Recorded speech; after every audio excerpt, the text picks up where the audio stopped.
أعوذ بالله من الشيطان الرجيم بسم الله الرحمن الرحيم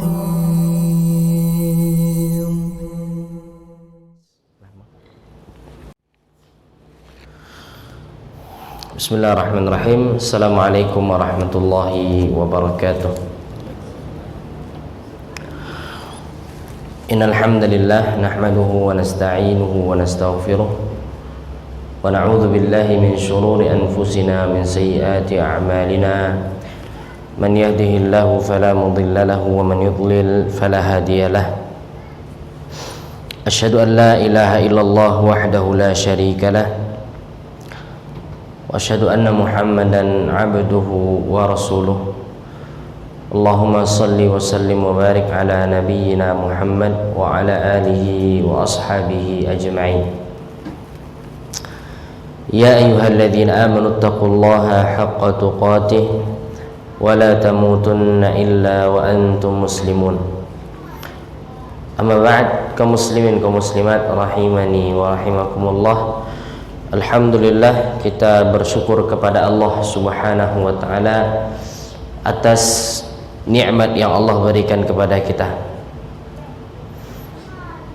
Allah Subhanahu wa taala memberikan kepada kita nikmat yang sangat banyak sekali. Dan Allah Subhanahu wa taala memerintahkan kita untuk senantiasa mensyukuri nikmat Allah Subhanahu wa taala. Sebagaimana Allah Subhanahu wa taala berfirman, la in syakartum la azidannakum wa la in kafartum inna adzabi lasyadid. Jikalau kalian bersyukur maka akan aku tambah, namun jikalau kalian kufur maka azabku sangatlah pedih. Maka di antara cara agar nikmat tersebut bisa senantiasa terjaga adalah dengan banyak-banyak bersyukur. Kalau seandainya kita ingin menjaga nikmat yang ada pada diri kita, maka caranya adalah memperbanyak syukur kepada Allah Subhanahu wa taala. Salat dan salam semoga senantiasa tercurah untuk Nabi kita Nabi Muhammad sallallahu alaihi wasallam. Allahumma salli ala Muhammad wa ala ali Muhammad. Kaum muslimin kaum muslimat rahimani wa rahimakumullah. Pada malam hari ini insyaallah ta'ala kembali kita melanjutkan pembahasan kita, membahas kitab Al-Kabair yang dikarang oleh Al-Imam Az-Zahabi rahimahullahu ta'ala. Pada pertemuan terakhir kita membahas tentang begal. Nah, qat'ut tariq. Sekarang kita masuk kepada pembahasan berikutnya, dosa besar yang ke-23. Al-kabiratu tsalitsatu wal 'ishrun, al-yaminul ghamus. Sumpah palsu.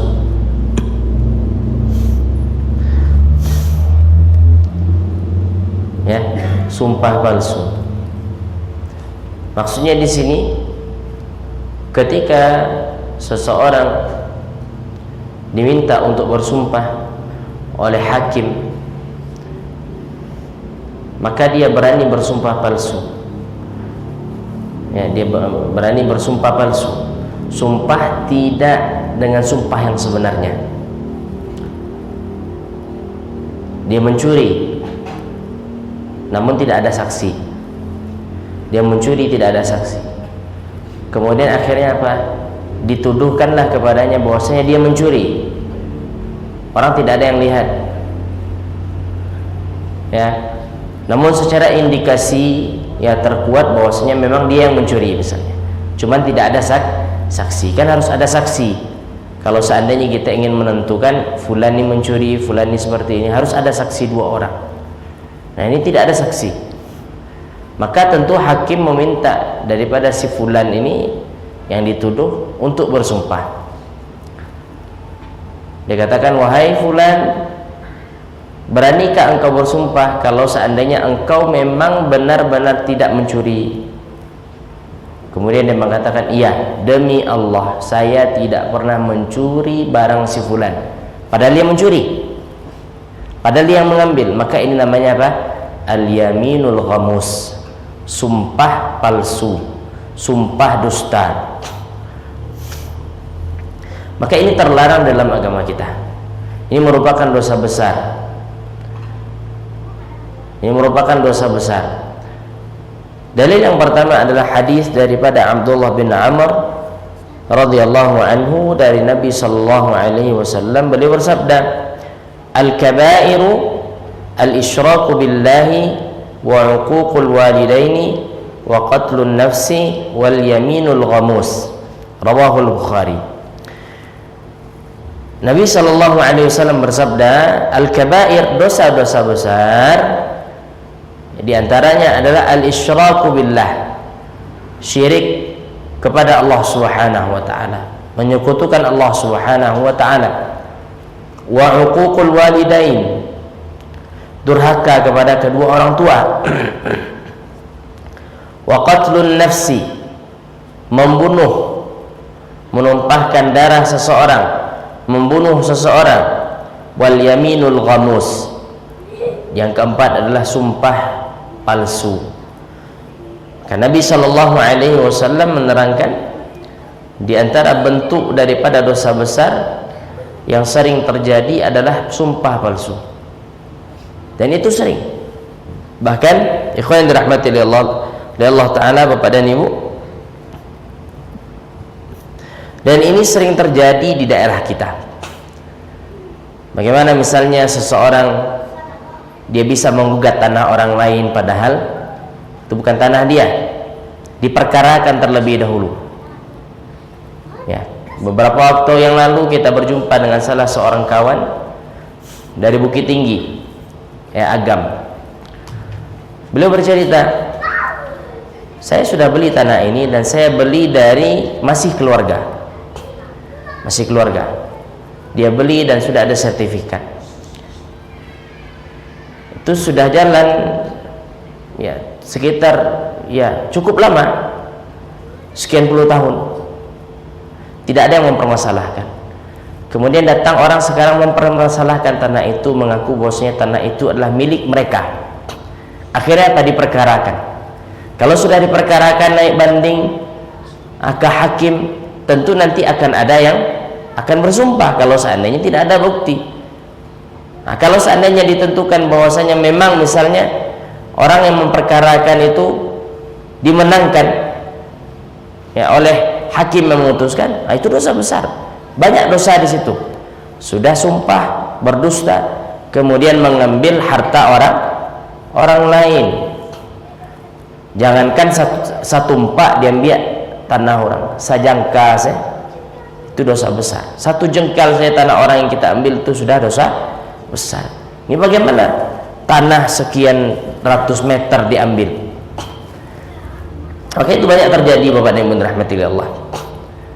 Maka ini termasuk bagian daripada dosa besar. Wal yaminul ghamus, kata Imam Az-Zahabi rahimahullah, yang dimaksud dengan al yaminul ghamus allati yu'tamadu fiha al-kadhib, yang disengajakan padanya kedustaan. Memang sengaja berdusta untuk mengambil hak orang lain. Ini nggak boleh, terlarang.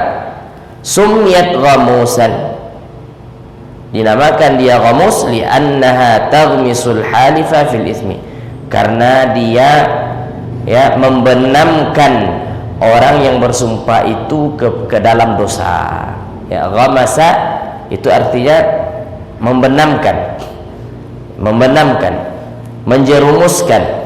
Dinamakan dia sumpah al-ghamus dikarenakan apa? Karena sumpah itu orang jadi berdosa. Kemudian Bapak dan Ibu rahmati Allah, hadis yang kedua, hadis yang dikeluarkan oleh Imam Muslim dari sahabat Jundub radhiyallahu taala anhu.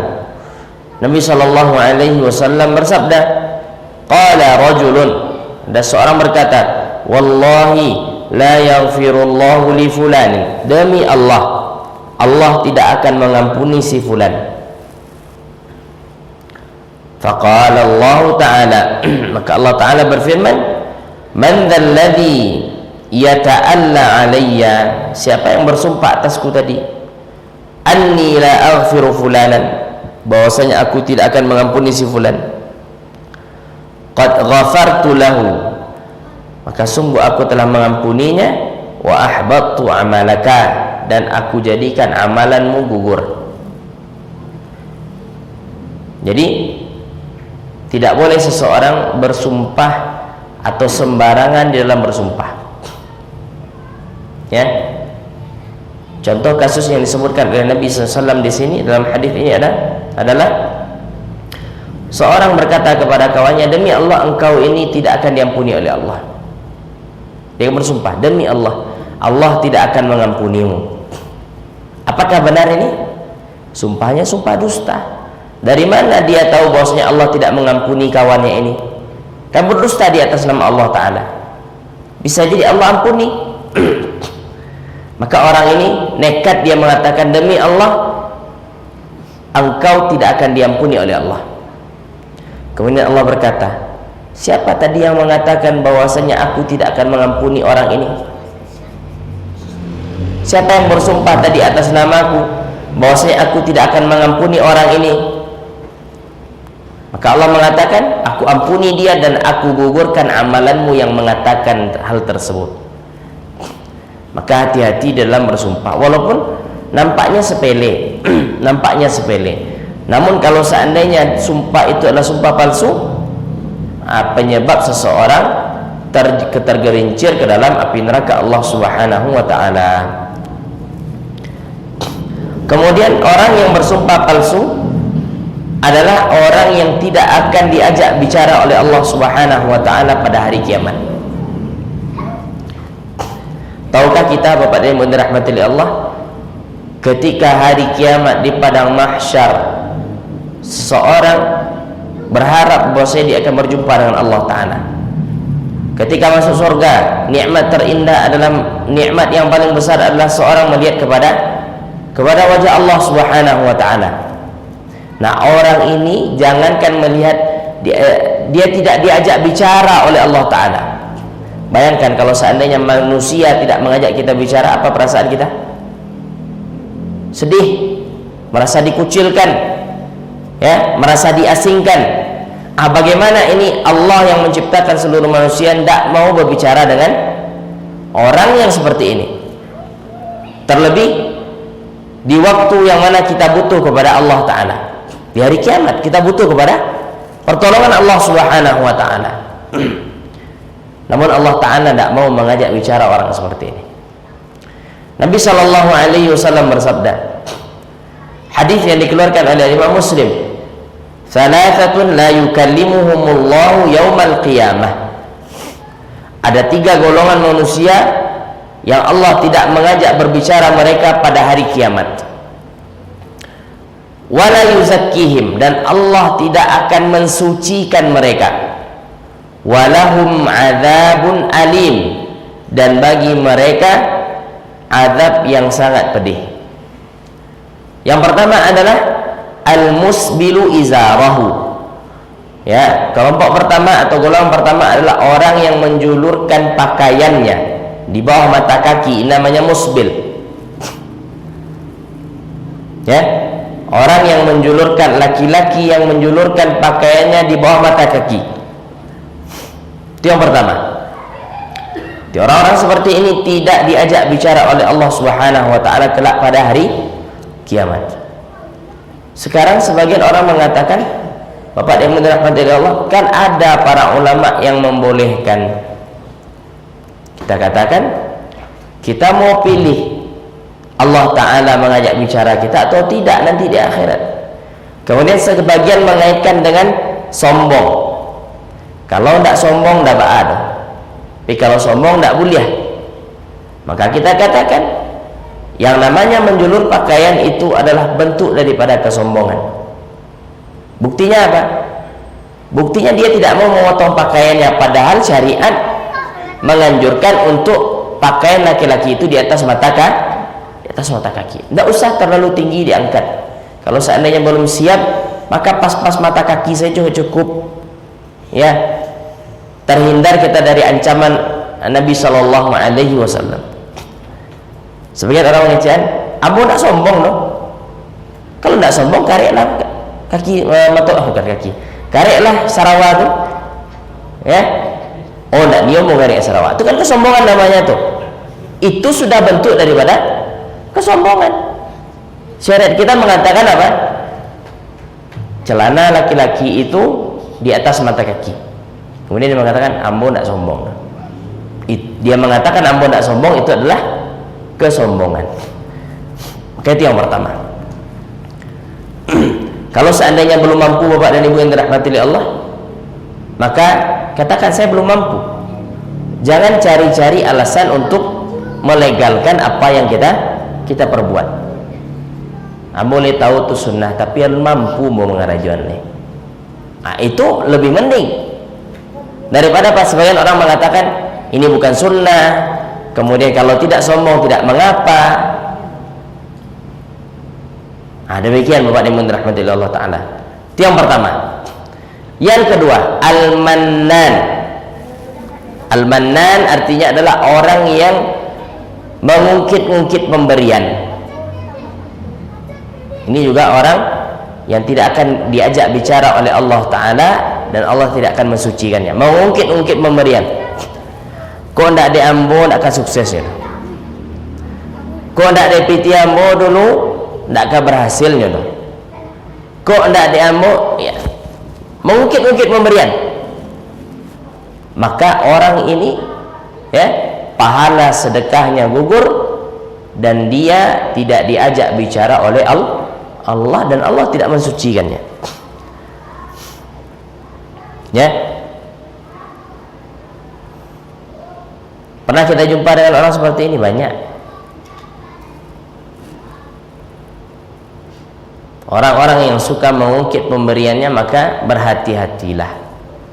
Kalau seandainya kita tidak bisa ikhlas dalam memberi, jangan beri. Ya, kalau hanya ingin mengharapkan orang akan membalas kita, sehingga apa? Ketika kita berharap demikian ternyata orang tidak balas, muncullah perasaan merasa berjasakah, kemudian diungkit-ungkitkah. Maka ini bukan merupakan hal yang baik. Kemudian yang ketiga, wal munfiqu sil'atahu bil halifil kadhib, dan orang yang melariskan dagangannya dengan sumpah palsu. Ya, orang yang melariskan dagangannya dengan sumpah palsu. Sebagian orang ngecek, ya, ketika ditawar misalnya, ya, misalnya harganya 75.000, tawar 50 lah Pak, onde nak dapet 50 tu baru modal. Nah, kemudian sampai pula bersumpah misalnya untuk melariskan dagangannya, maka orang seperti ini adalah orang yang tidak diajak bicara oleh Allah, dan baginya azab yang sangat pedih. Maka hati-hati, ya, hati-hati, karena bisa jadi kalau seandainya kita tidak hati-hati, kita terjerumus dalam dosa-dosa besar ini. Yang pertama tadi adalah al-musbilu izarahu, orang yang menjulurkan kainnya melebihi mata kaki. Kemudian yang kedua adalah al-mannan, orang yang suka mengungkit-ungkit pemberian. Kemudian yang ketiga adalah orang yang melariskan dagangannya dengan sumpah palsu. Sumpah palsu, masih dengan sumpah palsu, dosa besar. Kemudian dari Al-Hasan bin Ubaidillah An-Nakhai, dari Sa'ad bin Ubaidah, dari Ibnu Umar radhiyallahu taala anhuma, dari Nabi sallallahu alaihi wasallam, beliau bersabda, man halafa bighairi llahi faqad kafara. Dalam riwayat Imam Muslim dikatakan, man halafa bighairi llahi faqad asyraka. siapa yang bersumpah dengan selain Allah maka dia telah kufur atau dia telah melakukan kesyirikan. Yang dimaksud kufur di sini, dikatakan oleh Imam Adz-Dzahabi rahimahullahu taala adalah kufur kecil. Ya, syirik kalau seandainya dimaksudkan maka syirik kecil, ya, tidak mengeluarkan seseorang dari agama Islam. Kemudian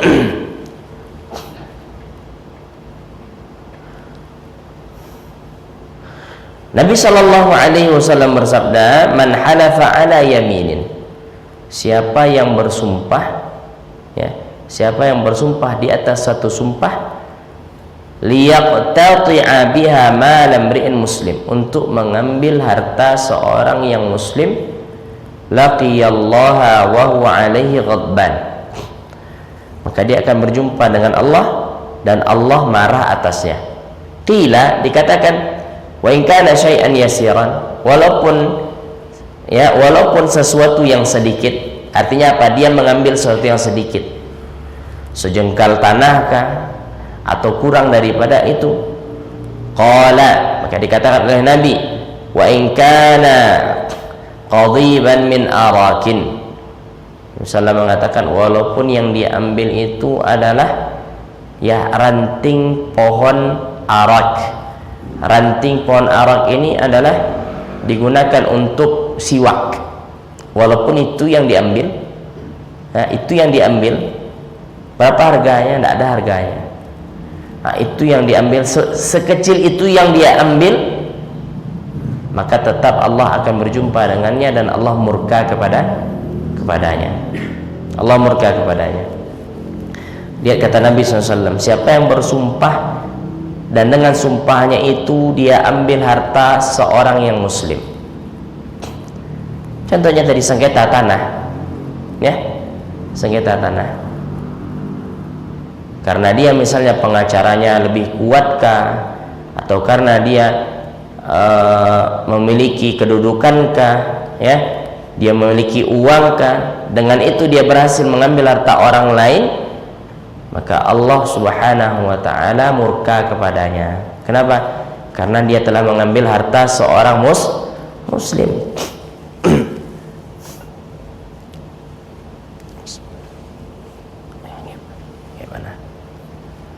Harta seorang muslim itu terjaga, ya, tidak boleh diambil. Harta seorang muslim terjaga, tidak boleh diambil, tidak boleh dicuri. Maka agama kita menjaga harta. Kemudian Bapak dan Ibu dirahmati Allah Subhanahu wa taala, wa sahha taghlidhu ismil halifi kadiban ba'dal 'asri wa 'inda minbari Rasulillah sallallahu alaihi wasallam.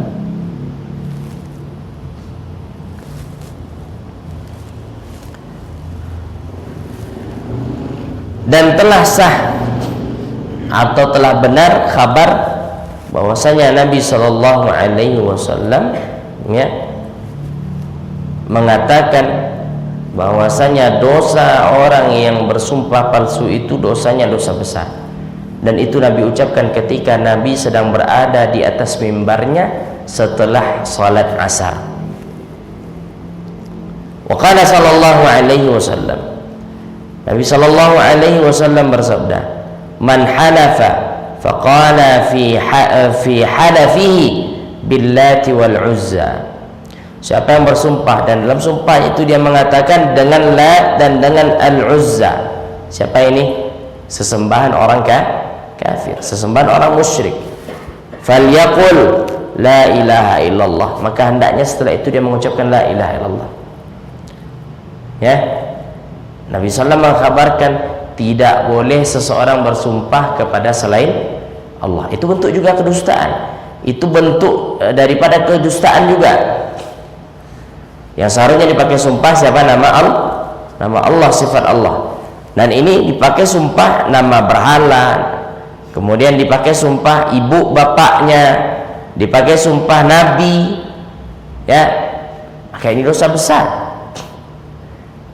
dosa besar, ya, dengan Nabi Muhammad misalnya, demi Allah, demi Nabi misalnya, maka ini dosa besar. Ya, ini harus kita pahami. Kenapa? Karena sebagian orang menganggap inilah sumpah yang benar. Saya pernah beberapa kali jumpa dengan orang, ya diantaranya itu supir angkot dulu di Jakarta. Dia mengatakan demi Allah, demi Nabi. Dia bersumpah, ya demi Allah, demi Nabi. Kemudian ada juga itu yang forum orang-orang sufi. Dia mengatakan demi Allah, demi Nabi. Demi Allah, demi Nabi. Nabi dijadikan sebagai sumpah. Ini nggak boleh. Ya, bahkan Nabi SAW marah ketika nama beliau digandengkan dengan nama Allah Ta'ala, pakai wa. Sebagian para sahabat mengatakan Masya Allah wa syi'ta, atas kehendak Allah dan atas kehendakmu. Apakah Nabi suka? Nabi tidak suka. Nabi SAW mengatakan aja'altani lillahi niddan, apakah engkau menjadikan aku sebagai tandingan bagi Allah? Jadi bapak yang dirahmati Allah Ta'ala, kalau memang harus bersumpah juga bersumpah dengan nama Allah, bersumpah dengan sesuatu yang jujur. Tidak boleh bersumpah untuk menzalimi orang lain. Kemudian wa kana minas sahabah, dan para sahabat Nabi sallallahu alaihi wasallam, para sahabat Nabi radhiyallahu taala anhum, ya, man huwa hadithu ahdin, yang mana sebagian sahabat Nabi ketika baru masuk Islam, maka kadang-kadang lisan mereka, ya, kadang-kadang lisan mereka mendahului pikiran mereka. Dalam artian apa? Karena kebiasaan di zaman jahiliyah akhirnya apa? Terbawa-bawa ketika baru masuk ke dalam agama Islam. Bersumpah dengan Lat, bersumpah dengan Uzza, ya. Maka Nabi mengatakan, kalau kalian memang seperti itu, terbiasa, belum bisa merubah, maka setelah itu harus baca la ilaha illallah. Hadis yang terakhir pada bab ini, Nabi sallallahu alaihi wasallam bersabda, la yahlifu 'abdun 'inda hadzal minbari 'ala yaminin athimah walau 'ala siwakin ratbin illa wajabat lahun nar. Rawahu Ahmad fi musnadihi. Nabi mengatakan, tidaklah seorang hamba di sisi mimbar ini dia bersumpah dengan sumpah yang mengandung dosa, dengan sumpah yang mengandung dosa, walaupun tujuannya untuk mengambil siwak yang basah, illa wajabat lahun nar, melainkan wajib baginya masuk ke dalam neraka. Nah, itu yang diambil, siwak yang basah yang diambil, kemudian dia bersumpah palsu. Ya, bagaimana ini tanah, ya, harta orang, uang sekian banyak. Misalnya contoh hutang piutang lah sekarang.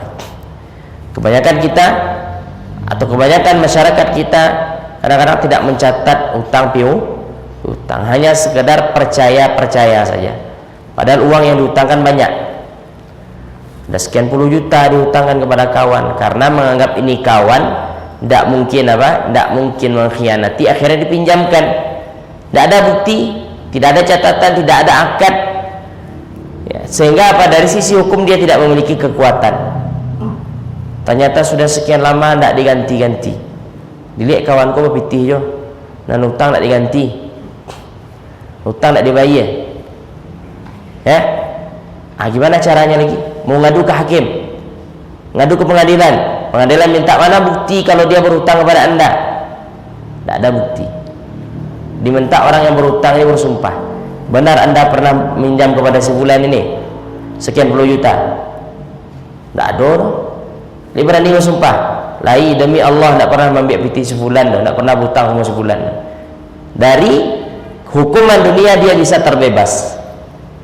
Dengan sumpah palsu tadi akhirnya apa? Dia memakan harta orang lain. Ya. Maka sumpah palsu ini atau sumpah dusta ini adalah merupakan dosa besar. Banyak kemudaratan yang disebabkan oleh perbuatan ini, banyak kemudaratannya. Kemudian dosa besar yang berikutnya,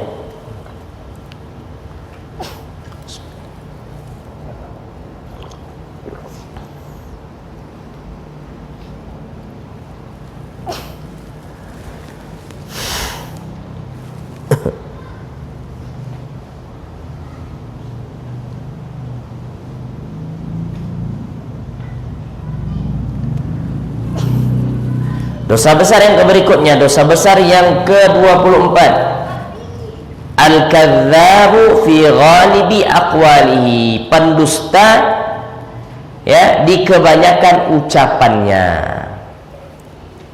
Ya, ini merupakan dosa besar. Orang yang banyak berdusta, asa mengecek beduto, asa mengecek beduto. Nah, makanya telah terjerumus ke dalam dosa besar. Dosa besar, dusta itu saja sudah dosa besar. Bagaimana ini menjadikan dusta ini sebagai apa? Sebagai kebiasaan. Dalil yang pertama ini dibawakan oleh Imam Adz-Dzahabi rahimahullah taala adalah firman Allah Subhanahu wa taala dalam surat Ghafir ayat ke-28. Allah Ta'ala berfirman, innallaha la yahdi man huwa musrifun kadzdzab. Allah Subhanahu wa Ta'ala tidaklah memberikan petunjuk kepada orang yang musrif, orang yang berlebih-lebihan, orang yang membuang-buang hartakah, membuang-buang usiakah, musrif, israf, ya, dan orang yang pendusta. Allah tidak berikan hidayah kepada siapa? Innallaha la yahdi man huwa musrifun kadzdzab. Allah Ta'ala tidak memberikan hidayah, petunjuk kepada orang yang musrif, berlebih-lebihan, dan orang yang berdusta. Atau makna lainnya adalah orang yang berlebih-lebihan di dalam berdusta. Maka Allah tidak berikan kepadanya apa? Hidayah. Allah tidak berikan kepadanya hidayah. Maka orang yang banyak berdusta biasanya terhalang daripada hidayah Allah Ta'ala. Orang yang menjadikan dusta sebagai sifatnya, sebagai kebiasaannya, maka biasanya dia tidak mendapatkan hidayah dari Allah Subhanahu wa Ta'ala. Dalil yang kedua yang dibawakan oleh Imam Adz-Dzahabi adalah surat Adz-Dzariyat ayat yang ke-10. Surat Adz-Dzariyat ayat yang ke-10.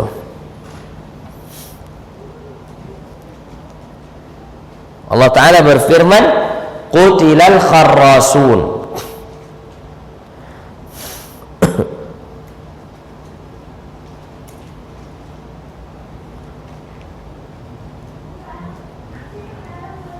Surat Adz-Dzariyat ayat yang ke-10.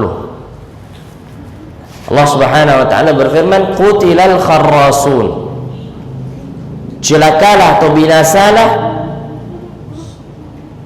al-kharrasun. Yang dimaksud al-kharrasun adalah al-kadhibun alladzina qalu fil Qur'an wa fi nabiyihim ma qalu. Orang yang berdusta, ya, yang mengatakan di dalam Al-Qur'an, la'ana haula'il kadzabun, lu'ina haula'il kadzabun alladzina qalu fil Qur'an wa fi nabiyyihim ma qalu. Jadi tafsirannya, orang-orang kharrasun itu terlaknat. Ini maksud dengan al-kharrasun adalah orang yang berdusta terhadap apa yang ada di dalam Al-Qur'an, mendustakan, banyak dustanya. Maka orang-orang ini adalah orang-orang yang dilaknat oleh Allah Subhanahu wa Ta'ala. Ya, dusta, kaum muslimin, kaum muslimat rahimani rahmakumullah, sesama manusia saya terlarang. Bagaimana ini mendustakan agama Allah, menyampaikan agama ini dengan sesuatu yang dusta, dengan dongengkah, dengan cerita fiksikah, dengan hadis palsukah, ya, dengan kisah-kisah yang dia mimpikankah? Maka ini kedustaan. Orang-orang seperti ini terlaknat. Yang herannya, Bapak yang dirahmati oleh Allah, apa yang tidak mungkin diterima oleh orang berakal, ternyata banyak pula orang yang menerima di zaman kita sekarang. Sebagian mengatakan, kami punya guru 40 tahun tidak pernah batal wuduknya. Jadi Pak wuduk dulu 40 tahun yang lalu sampai sekarang belum batal-batal. Kenapa? Tidak tidur, tidak buang air, tidak kentut. Ada dulu orang percaya. Hebatnya. Mungkin manusia 40 hari, kalau 40 hari seminggu saja tidak buang air, lah ke rumah sakitnya mah. 40 tahun dia katakan. Guru kami, dibangga pula dia menceritakan. Kemudian apa? Orang wayu-wayuan, wali hebat, padahal itu dusta, ya. Ini para pendusta ini banyak sekarang, ya. Yang mana orang berakal, saya tahu kalau seandainya itu adalah kedustaan. Orang berakal paham, tapi sayang karena fanatik buta, ya, maka tidak lagi bisa membedakan mana yang masuk akal dan mana yang tidak masuk akal.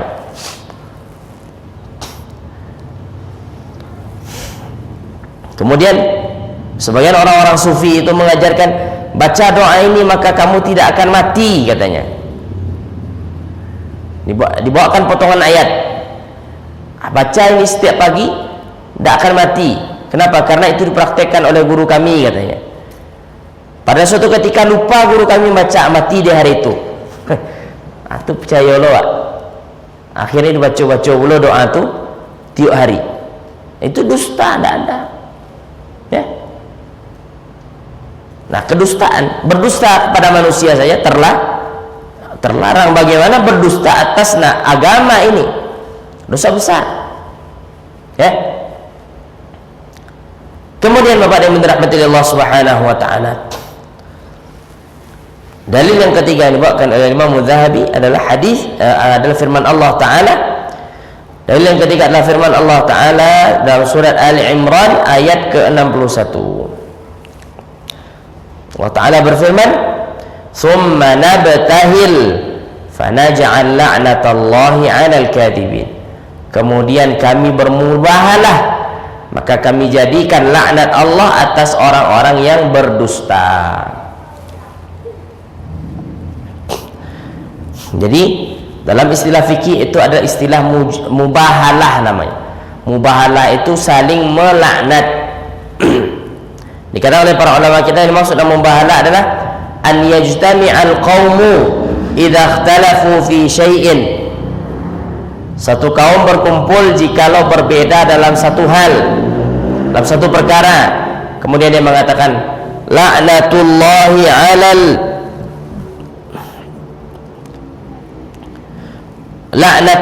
'alal kadhibi minna.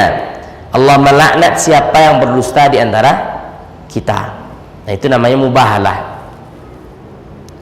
Al-Imam Al-Qayyim rahimahullahu ta'ala mengatakan dalam kitab beliau Zadul Ma'ad, as-sunnatu fi mujadalati ahli al-batil idza qamat alaihim hujjatullahi wa lam yarji'u bal asarru 'ala al-'inadi an yad'uuhum atau an yad'uuhum ila al-mubahalati. Al-Imam Al-Qayyim mengatakan merupakan sunnah Nabi jikalau seandainya seseorang berdebat dengan ahli batil, setelah berdebat tegak atas mereka hujah, mereka tidak mau bertaubat dan mereka tetap menentang, maka langkah berikutnya adalah dengan bermubahalah. Debat misalnya, debat ini tidak boleh juga dilakoni oleh orang yang ilmunya pas-pasan. Harus dengan yang berdebat ini memang harus orang yang alim, berilmu. berilmu memang, menguasai, ya. Tidak seperti kita ini sebenarnya tidak boleh berdebat. Kenapa? Karena ilmu kita tidak seberapa. Ilmu kita tidak seberapa. Adapun seperti Syekhul Islam Ibnu Taimiyah misalnya, itu alim, menguasai seluruh bidang ilmu, dikuasai. Al-Imam Al-Qayyim rahimahullah ta'ala, murid beliau, itu menguasai seluruh bidang ilmu. Dikatakan oleh para ulama yang hidup di masanya, kalau seandainya Al-Imam Ibnu Taimiyah ini membahas masalah tafsir, seolah-olah dia pakar tafsir, tidak ada yang pakar daripada dia. Membahas masalah akidah, seolah-olah beliau ini yang pakar akidah, tidak ada yang lebih pakar daripada dia. Membahas masalah fikih, ya, dia ini orang yang paling pakar fikih, tidak ada yang lebih pakar daripada dia. Membahas masalah bahasa Arab, beliau orang yang paling pakar, tidak ada yang lebih pakar daripada beliau. Nah, kalau seperti ini tidak ada masalah untuk debat, mumpuni ilmunya. Nah, yang berdebat ini orang-orang seperti ini. Kalau kita para penuntut ilmu ini tidak usahlah banyak berdebat, banyak belajar semestinya. Ya, banyak belajar. Al-Imam Malik bin Anas rahimahullah ta'ala, Al-Imam Malik bin Anas rahimahullah ta'ala mengatakan, man ja'ala dinahu ghayatan lil jadal tanaqqal. Siapa yang menjadikan agamanya ini tujuan untuk berdebat, maka dia akan berpindah-pindah. Apa pindah-pindah? Pemahamannya. Ya, maka agama kita ini jangan dijadikan dia sebagai untuk sesuatu yang diperdebatkan. Diamalkan agama kita ini, bukan diperdebatkan. Jadi kata Imam Al-Qayyim rahimahullah ta'ala, kalau sudah berdebat dengan ahlul batil, ahlul bid'ah, sudah diterangkan, ditegakkan kepada mereka hujjah, tapi mereka tetap membangkang, mereka tetap menolak, apa langkah selanjutnya? Mubahalah, saling melaknat dengan mengatakan laknat Allah atas orang yang berdusta di antara kita.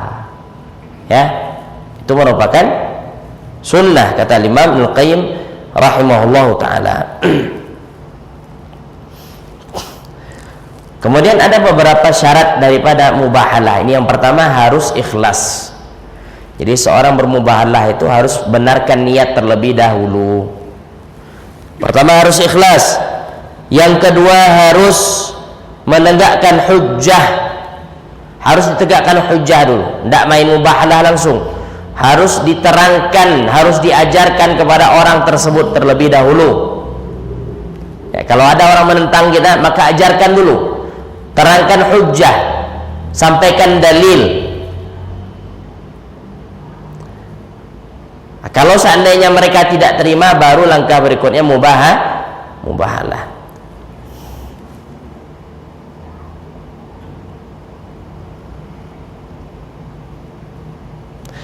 Kemudian yang ketiga adalah an yatabayyana min amril mukhalif, ya, israruhu 'alal batil. Orang yang menyimpang tadi, dia memang terus-menerus dalam melakukan kebatilan. Ya, dan dia dikenal orang yang menentang kebenaran, maka boleh kita bermubahalah.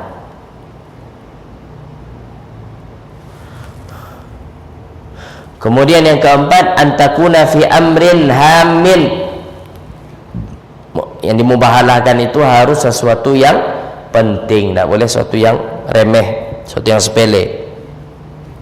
Itu syarat mubahalah yang disebutkan oleh Imam Al-Qayyim. Pertama tadi, orang yang bermubahalah harus ikhlas karena Allah Ta'ala.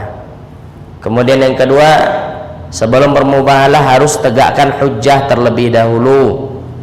Kemudian yang ketiga, bermubahalah dengan orang yang terus-menerus melakukan kebatilan dan ya terang-terangan memusuhi kebenaran. Kemudian yang keempat, bermubahalah terhadap sesuatu yang penting. 4 syaratnya. Kemudian dalil berikutnya, Nabi sallallahu alaihi wasallam bersabda, hadis riwayat Imam Bukhari Muslim. Nabi bersabda, "Innal kadhiba yahdi ilal fujur wa innal fujura yahdi ilan nar wa la yazalu ar-rajulu yakdhibu hatta yuktaba 'inda Allahi kadzdzaba." Ini potongan hadis.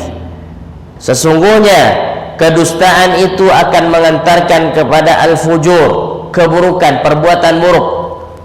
Wa innal fujura yahdi ilan nar, perbuatan buruk akan mengantarkan seseorang ke dalam neraka. Wa la yazalu ar-rajulu yakdzib, dan tidaklah seseorang senantiasa berdusta hatta yuktaba indallahi kadzdzaba, sehingga Allah tulis di sisi Allah dia sebagai seorang pendusta. Ya, dia ditulis di sisi Allah sebagai seorang pendusta. Al-Imam Al-Qayyim rahimahullah ta'ala mengatakan, Al-Imam Al-Albani rahimahullah ta'ala mengatakan, yubahul kadhib, dusta itu dibolehkan hanya pada 3 perkara saja. Yang pertama ketika berperang. Ya, pertama apa? Ketika berperang di medan pertempuran. Boleh berdusta, boleh. Kalau nyoba tanya kawan, angkuko musuh atau kawan? Nyawa awak kawan. Padahal musuh. Nah, itu boleh, berdusta dalam perang boleh. Ya. Diperbolehkan berdusta dalam berperang. Kemudian yang kedua adalah berdusta untuk islah di antara 2 orang yang bermusuhan. Berdusta untuk memperbaiki hubungan 2 orang yang sedang bermusuhan. Si A si B sedang bercakap. Kemudian tiba si C mengecekan, si A minta maaf kantum. Maafannya. Kemudian si C ko pai puluh kasih B, si C pai puluh kasih A mengatakan si B minta maaf. Allah maafkan saya lah. Padahal dua-duanya nggak pernah minta maaf. Kan berdusta dia tuh. Atau dia berikan hadiah, dia katakan ini dari si B, ini dari si A. Akhirnya apa? Orang ini tentu akan islah dia. Padahal si C berdusta. Nah, ini dusta yang diperbolehkan. Kemudian dusta yang ketiga adalah hadithur rajul ya ma'amra'atihi, seorang suami berbicara kepada istrinya. Maknanya di sini apa? Maknanya bukan berdusta sebagaimana yang banyak difahami semua orang. Ya. Jadi dusta sama istri itu boleh, tapi dusta yang dimaklumi. Contohnya apa? Contohnya banyak disebutkan para ulama kita. Misalnya nyo masak agak kurang lama, tapi dikecik anjo lama. Lama, tak boleh. Masakan paling lama kok mah. Padahal tak lama dong. Tak berdusta tuh. Ya. Kemudian cari orang rumahnya belum mandi lah misalnya. Kemudian lusuh. Kemudian kecik de wanita paling rancak. Padahal kalau dia jujur, tidak demikian adanya. Tapi apa? Ini diperbolehkan dalam syariat kita. Ya, ini diperbolehkan dalam syariat kita. Ya. Dari tiga itu saja. Selain itu maka tidak dibenarkan. Ya.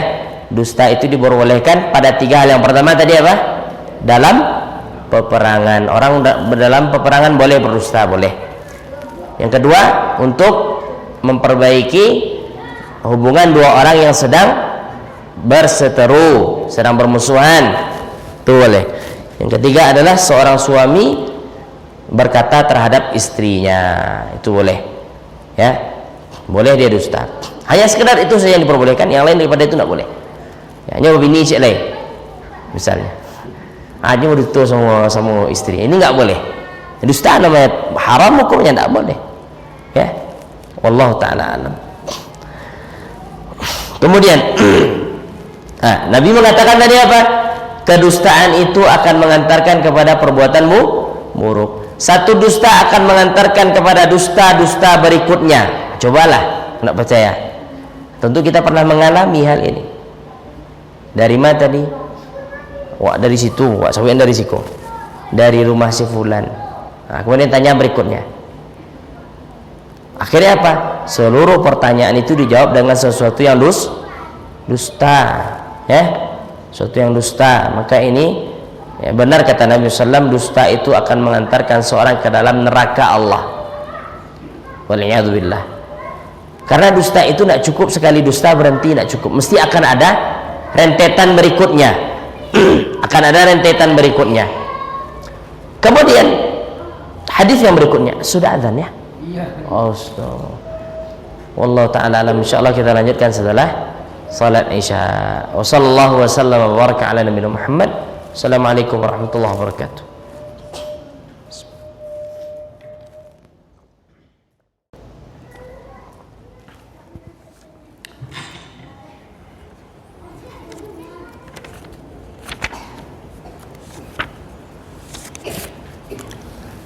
Assalamualaikum warahmatullahi wabarakatuh. Alhamdulillah wassalatu wassalamu ala Rasulillah wa ala alihi wa sahbihi wa man walah wa la hawla wa la quwwata illa billah, amma ba'd.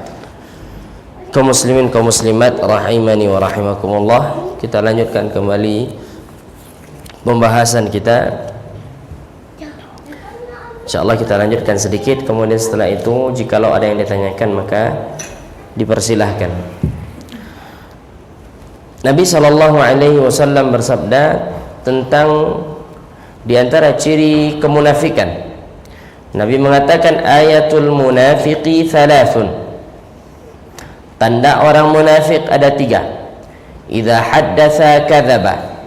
Jikalau berbicara maka dia berdusta. Wa idza wa'ada akhlafa. Jikalau berjanji maka dia mengingkari. Wa idza tumina khana, jikalau diberikan amanah maka dia berkhianat. Hadis ini hadis sahih riwayat Imam Bukhari dan Imam Muslim. Jadi di antara ciri sifat orang munafik adalah berdusta jikalau berbicara, ya. Dan munafik ini, nifak ini di dalam agama kita ada terbagi menjadi 2. Yang pertama adalah nifak i'tiqadi, nifak keyakinan, ya, nifak keyakinan. Kemudian yang kedua adalah nifak amali, nifak yang bentuknya adalah amalan. Nah, kalau nifaknya nifak keyakinan maka dia bukanlah orang Islam. Bukanlah apa? Orang Islam. Makanya dalam firman Allah Subhanahu wa taala, innal munafiqina fid darkil asfali minan nar. Sesungguhnya orang-orang munafik di kerak neraka paling bawah. Ini munafik apa? Munafik i'tiqadi. Munafik secara keyakinan. Sebagaimana sebagian orang yang masuk Islam di masa Nabi dan di dalam hatinya ada kemunafikan. Setelah Nabi meninggal, dia kembali murtad, dia kembali kepada agama nenek moyang mereka. Nah, ini tanda indikasi orang memiliki sifat atau memiliki penyakit nifak i'tiqadi, ya, nifak keyakinan. Apa yang ada dalam batinnya berbeda dengan apa yang dia nampakkan. Dia nampakkan dia seorang muslim, namun batinnya atau hatinya tidak mengakui akan kebenaran agama Islam. Nah, orang seperti ini bukan lagi dinamakan sebagai orang muslim, ya, bukan lagi dinamakan sebagai seorang muslim. Nah, adapun 3 tanda yang disebutkan Nabi ini bentuknya adalah nifak amali. Nifak apa? Amali. Yang mana nifak amali ini tidaklah mengeluarkan seseorang dari agama Islam, dalam artian masih beragama Islam namun melakukan dosa besar. Bisa kita pahami ini? Jadi nifak itu terbagi menjadi 2. Yang pertama i'tiqadi, keyakinan, dan ini sudah tidak dianggap lagi sebagai seorang muslim. Kemudian yang kedua adalah amali, itu adalah berupa amalan, ya. Di antara bentuknya adalah apabila dia berbicara maka dia berdusta. Apabila dia berjanji maka dia mengingkari. Apabila dia diberikan amanah maka dia mengkhianati. Maka ini 3 tanda munafik atau nifak amali. Adapun nifaq i'tiqadi tidak ada yang mengetahuinya kecuali Allah Subhanahu wa taala. Tidak ada yang mengetahuinya kecuali Allah Subhanahu wa taala. Makanya di zaman Nabi sallallahu alaihi wasallam, Nabi tidaklah memerangi orang-orang munafik ini. Nabi tidak perangi. Nabi tahu bahwasanya mereka munafik, Nabi tahu. Tapi Nabi tidak memerangi. Kenapa? Karena Nabi mengatakan agar tidak datang nanti suatu masa orang mengatakan Muhammad membunuh pengikutnya. Kan secara real sama-sama salat di belakang Nabi, sama-sama ikut berjihad bersama Nabi. Tapi yang terjadi apa? Mereka memiliki penyakit dalam hati, nifaq i'tiqadi. Nabi tahu siapa mereka, Nabi tahu siapa mereka. Lantas apa yang menghalangi Nabi untuk memerangi mereka? Karena apa? Khawatir nanti datang orang setelah zaman Nabi mengatakan Muhammad kejam membunuh sahabat-sahabatnya. Itu yang pertama. Yang kedua, kenapa Nabi tidak memerangi mereka? Karena urusan keyakinan hati itu adalah urusan Allah Subhanahu wa taala. Yang berhak menilai hati seseorang siapa? Allah taala. Ya. Makanya apa? Dalam firman Allah taala, Allah mengatakan yauma tublas sarair. Pada hari itu apa? Dinampakkan seluruh rahasia-rahasia yang ada di dalam hati. Itu Allah Subhanahu wa taala yang menyingkap nanti. Adapun manusia tidak boleh mengorek-ngorek hati orang lain. Tidak boleh. Nabi mengatakan innama nahkumu bidzawahir wallahu yatawallas sarair. Kita manusia itu bisa menghukumi orang dari zahirnya saja. Nampaknya sholat, makanya orang Islam, ya kan? Zahir selesai, Muslim. Itu zahirnya. Adapun hatinya, Allah Subhanahu wa taala yang akan menghukumi seseorang terhadap apa yang ada di dalam hati. Dia mengatakan saya ikhlas, ya maka kita anggap dia ikhlas. Ya. Jadi kaum muslimin kaum muslimat rahimani wa rahmakumullah, ini tanda orang munafik nifaq amali, nifaq perbuatan, bukan nifaq keyakinan. Nah, waqala Nabi sallallahu alaihi wasallam juga bersabda, arba'un man kunna fihi kana munafiqan khalisah. 4 hal yang jikalau terkumpul pada diri seseorang maka dia munafik murni, benar-benar orang munafik. Yang pertama, wa man kanat fihi khaslatun minhunna kanat fihi khaslatun minan nifaq hatta yada'aha. Siapa yang memiliki salah satu darinya, maka dia memiliki salah satu dari sifat kemunafikan sampai dia meninggalkannya. Yang pertama, idza tumina khana. Jikalau diberikan amanah dia berkhianat. Wa idza haddatsa kadzaba. Jikalau berbicara dia berdusta. Wa idza ahada ghadara. Jikalau dia berjanji maka dia mengingkari janji. Wa idza khasama fajara. Jikalau dia bermusuhan maka dia meledak. Ya. Emosinya meluap. Ini di antara ciri orang munafik. Naam. Nabi mengatakan kalau 4 ini ada pada diri seorang maka fix dia adalah seorang munafik. Ya. Pengkhianat yo. Ya, panduto yo. Ingkar janji yo. Kalau ada masalah sama orang, marabo, capek marabo.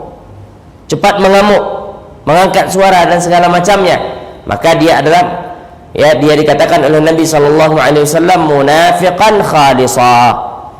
Munafik ori, ya ndak KW, ori. Khalis itu artinya ori, ya. Kemudian ini yang terakhir.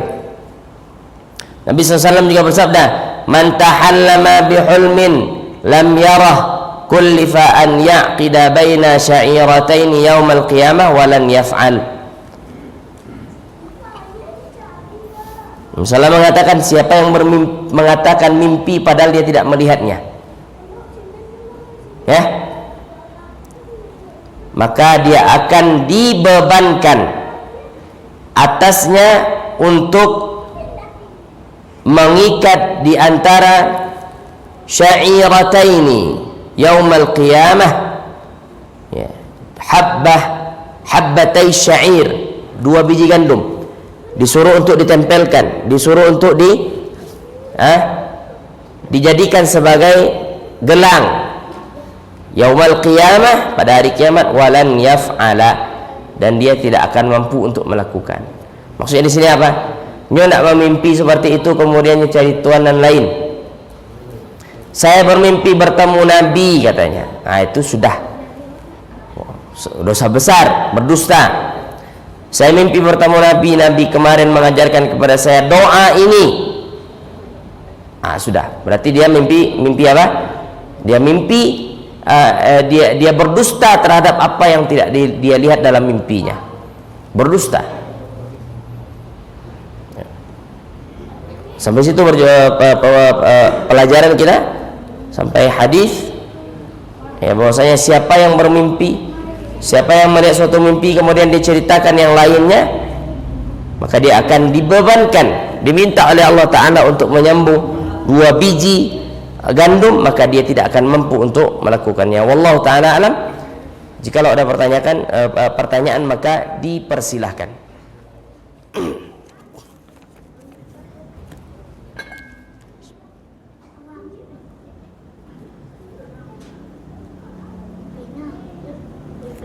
Pertanyaan pertama. Assalamualaikum Ustaz. Waalaikumsalam warahmatullahi. Apakah termasuk dosa besar apabila kita berbohong kepada orang tua di saat kita mau ikut kajian, namun kita bilang ikut kajian tahsin, dikarenakan keluarga ana masih melarang ikut kajian sunnah karena mereka masih beranggapan kajian sunnah itu menyesatkan. Baik. Maka yang seperti ini tidak perlu kita untuk berdusta, ya.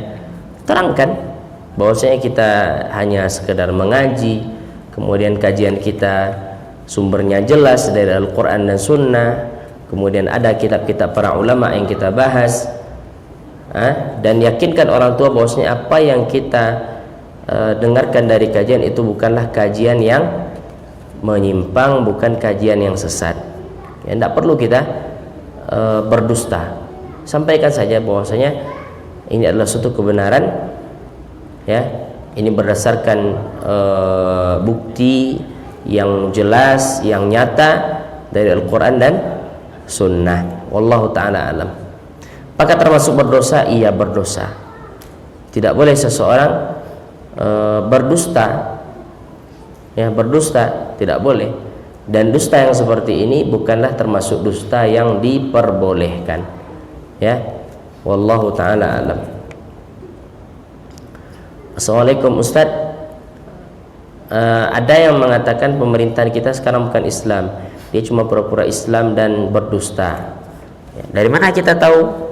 Sementara kita lihat pemimpin kita masih sholat, masih mengatur urusan-urusan agama kita, masih diatur dalam pemerintahan kita, masih diatur. Dalam artian berarti pemimpin kita adalah pemimpin yang muslim, ya. Sebagian orang mengatakan anda Islam gitu, dari mana tahu? Apakah dia telah bongkar hati pemimpinnya? Ya, jangan sampai nanti dia mengatakan pemimpin Islam justru dengan sebab itu inyo yang tidak Islam.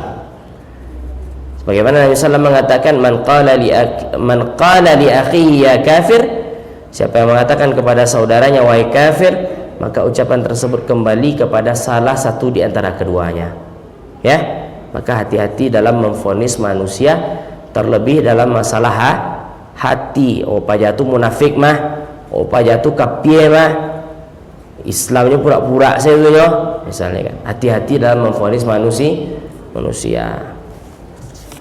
Wallahu ta'ala alam.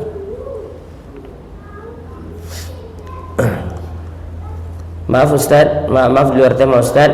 Apa syarat hewan untuk kurban Ustaz? Apakah harus sapi jantan?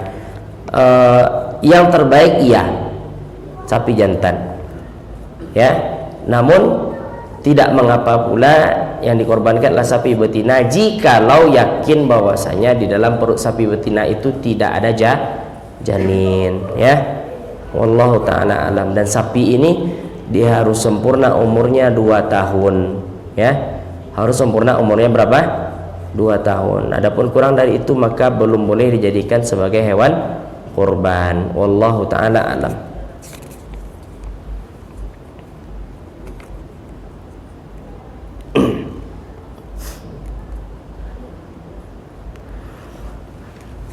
Assalamualaikum. Waalaikumsalam. Bagaimana dosa bagi orang yang mengungkit atau menyebut pemberian? Apakah dosa besar? Iya, kan kita terangkan tadi. Al-Mannan, orang-orang yang mengungkit pemberian itu adalah orang yang melakukan dosa besar. Mengungkit-ungkit saja sudah lakukan dosa besar, apalagi mengambil lagi. Mengambil pemberian lagi. Dulu pernah bagi sekian kan? Dulu bagi kini nak dia bagi ada balian dia. Dulu pernah mewakafkan, dulu pernah magihan tanah kan, dulu bagian yang kini tidak ada balian dia. Itu perumpamaannya jelek, kata Nabi Sallam. Nabi mengatakan al-aidu fi hibatihi kal kalbu ya'kulu qai'ahu, kal kalbi ya'kulu qai'ahu, kata Nabi Sallam. Atau fima makna, orang yang mengembalikan, orang yang minta kembali hibah yang telah dia berikan seperti anjing yang memakan muntahnya. Ini perumpamaan yang sangat buruk sekali, berarti dosa besar. Perumpamaannya saya adalah perumpamaan yang buruk. Wallahu ta'ala alam. Bagaimana dengan orang yang melakukan sumpah pocong? Bagaimana hukumnya Ustaz? Ini syirik. Kasihan pocongnya. Aturannya lah istirahatnya, sibuk dengan urusannya. Jangan diganggu dengan sumpah-sumpah itu. Sibuk. Dia saja sibuk dalam kuburannya dengan mempertanggungjawabkan amalannya. Jangan dipanggil-panggil pula dia. Ya. Dan ini merupakan perkara yang berbahaya dari sisi akidah. Ya. Berbahaya dari sisi apa? Akidah. Ini menyimpang. Tidak ada istilah sumpah pocong. Tidak ada istilah sumpah pocong. Kalau orang mau bersumpah maka bersumpah dengan nama Allah. Wallahi, dengan demi Allah. Ya, itu seharusnya yang dia lakukan, bersumpah. Tidak boleh sumpah dengan selain nama Allah. Naam. Allah Ta'ala. Assalamualaikum Ustaz, bagaimana atau seperti apa birrul walidain yang sebenarnya? Mentaati, ya. Mentaati orang tua selama orang tua tidak memerintahkan kita terhadap sesuatu yang haram. Maka Allah Subhanahu wa taala mengatakan,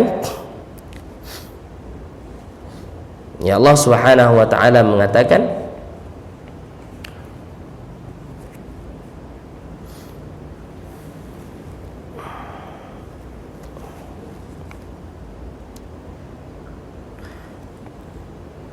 Allah Subhanahu wa taala berfirman dalam Al-Qur'an, "Wasaina al-insana biwalidayhi hamalathu ummuhu wahnan 'ala wahnin wa fisalu." Dalam surat Luqman, Allah Subhanahu wa taala mengatakan, ya, taatilah orang tuamu, taatilah orang tuamu. Wala taqul lahumā uffin wala tanharhumā. Janganlah katakan kepadanya uff dan jangan bentak dia. Wa qul lahumā qawlan karīmā, dan ucapkanlah kepadanya ucapan yang mulia. Ya, ucapkanlah kepadanya ucapan yang mulia. Apa yang sesuai dengan norma-norma maka kita taati. Apa yang tidak sesuai maka kita tidak boleh mentaatinya. Contoh, orang tua kita melarang kita sholat, boleh kita taati? Tidak boleh. Tidak boleh kita taati. Bagi wanita misalnya orang tuanya melarangnya pakai jilbab, jangan pakai jilbab kalau payah dapat jodoh baik kau. Sedang leta buka solahnya nak dapat jodoh, apalagi kau tabungkui solahnya. Sebagian orang tua seperti itu. Apakah boleh dia taat? Tidak boleh dia taat. Ya, tidak boleh dia taat. Kemudian bagi laki-laki, lah bajang gui luang, karek jang gui ang tua tu dia mengarian. Tidak boleh dia taat. Kan ada juga orang tua seperti itu. Maka dalam hal seperti ini tidak boleh dia taati. Hal ini saja, hal yang tidak sesuai dengan syariat tidak boleh dia taati. Tapi kalau nyusurah balik dulu ke pasar sebentar, baik jalan, ya, harus jalan. Jangan sampai tidak boleh taat. Tapi kalau sudah beri rokok sebentar, tidak boleh taat. Beli salah seorang Pak, beli seorang ya, itu tidak boleh kita taat, ya. Wallahu ta'ala alam.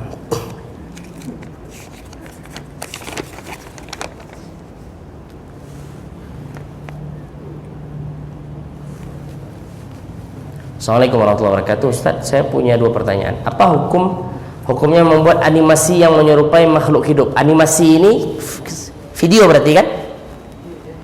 Video ya? Atau gambar? Gambar ya? Gambar tidak boleh, terlarang ya. Dan itu merupakan dosa besar. Membuat gambar makhluk bernyawa itu merupakan dosa besar, dan itu terlarang, haram dalam agama kita. Kemudian yang kedua, bolehkah seorang yang sedang haid menghafal Quran dan merujuk hafalannya? Boleh, ya. Boleh seorang yang sedang haid menghafal Quran, jawabannya boleh. Merujuk hafalan juga boleh, ya. Yang tidak boleh dilakukan wanita haid adalah memegang Al-Quran tanpa ada pembatas antara tangannya dan Al-Quran. Jadi kalau seandainya seorang wanita sedang haid, maka dia tidak boleh langsung menyentuh Al-Quran, harus ada penghalang antara tangannya dan Al-Quran. Bisa jadi kain kah, atau jilbabnya kah, atau sarung tangan kah, maka seperti itu. Adapun larangan membaca Al-Quran tidak kita temukan. Wanita haid itu yang dilarang hanya sholat saja, atau kalau masuk bulan Ramadan dilarang baginya untuk berpuasa. Itu saja yang dilarang. Tidak pernah ada nas bahwasanya wanita haid dilarang baca Al-Quran, tidak ada. Ya, tidak ada dalil bahwasanya wanita yang sedang haid dilarang membaca Al-Quran, itu tidak ada dalil. Wallahu taala alam. Cukup insyaallah. Kita lanjutkan pada pertemuan yang akan datang. Terlebih dan terkurang mohon maaf. Wassallallahu wasallam wa baraka ala nabiyyina Muhammad wa ala alihi wa sahbihi ajma'in. Subhanakallahumma bihamdika asyhadu an la ilaha illa anta astaghfiruka wa atubu ilaik. Assalamualaikum warahmatullahi wabarakatuh.